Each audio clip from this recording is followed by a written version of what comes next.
The problem is broader than just the Muslim Brotherhood. The problem is terrorism. The problem is terror financing. The problem is harboring individuals who are wanted for financing terrorism. The problem is not bringing them to justice. The problem is interfering in the affairs of other countries and trying to destabilize them. You don't do this if you want people to deal with you as a good neighbor. We in Saudi Arabia have a problem. We acknowledged it, and we dealt with it. We have zero tolerance when it comes to extremism. We have zero tolerance when it comes to terror financing. We have revamped our charities. We have changed our banking systems. We have looked at our education system. We have stopped extremists from preaching, and we punish them when they do. That's recognizing you have a problem and dealing with it. The Qataris are still in denial. They don't think they have a problem, so they talk about different things and they try to shift the subject. We're under siege. There is no siege. Do you see Saudi airplanes flying over Qatari airspace? Do you see Saudi warships blockading Qatari ports? No. It's just a boycott. We do not want to deal with you so long as you continue with this behavior. If you want to be a good neighbor, and we hope you will be, then change your behavior and do the right thing. As well as it is for us, we have no interest in punishing Qatar. We want Qatar to change its ways. The problem we have is we have a country that's in denial. They don't believe they have a problem, and as a consequence, they don't believe they have to fix it. But what have the Qataris done since we took the steps that we took? They have signed an MOU with the US on terror financing, which they had refused in the past. They have now American Treasury officials in their banking system, which they had refused in the past. They've changed their laws in order to allow the introduction of evidence provided by foreign governments, which they had refused in the past. They have begun to, as a consequence of this action, Hamas gave up the Gaza Strip and handed it over to the Palestinian Authority. This is all good. And so we expect, as this goes forward, that the Qataris will recognize that they have a problem and they will go into introspection and deal with the problem.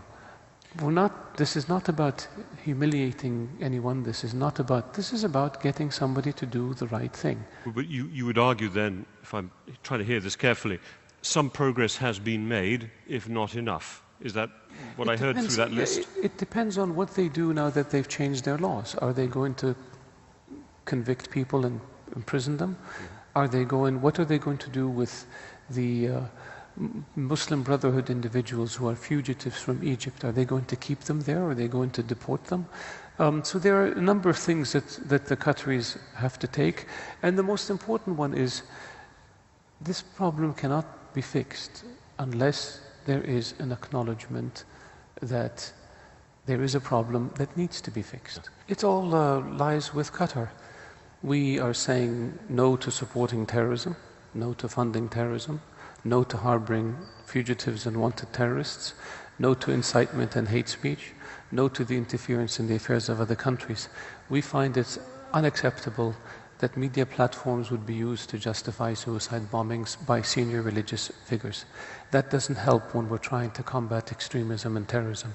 We find it unacceptable that terror financiers who are on United Nations lists and US lists, forget our list, are operating freely in Qatar. That's not acceptable.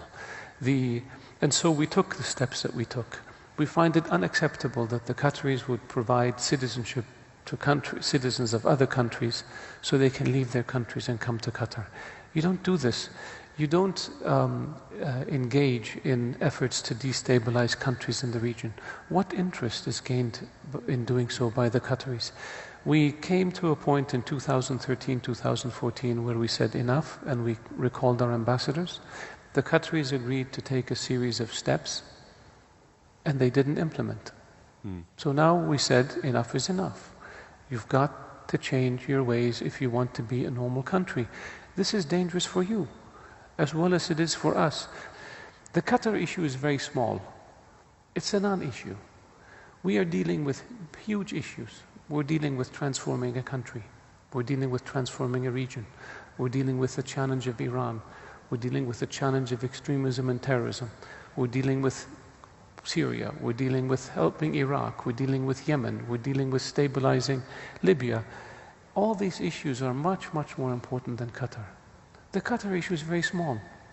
The Qataris have to take certain steps and change their behavior and stop doing things that undermine what we all are trying to do, and things will return to normal. But the notion that this is hampering the Gulf or helping Iran, or we don't subscribe to. The issue of Iran being stronger vis-à-vis the GCC, quite the contrary. I think the other side, if we can change Qatar's behavior, we in the GCC will be much stronger in confronting not only Iran, but extremism and terrorism.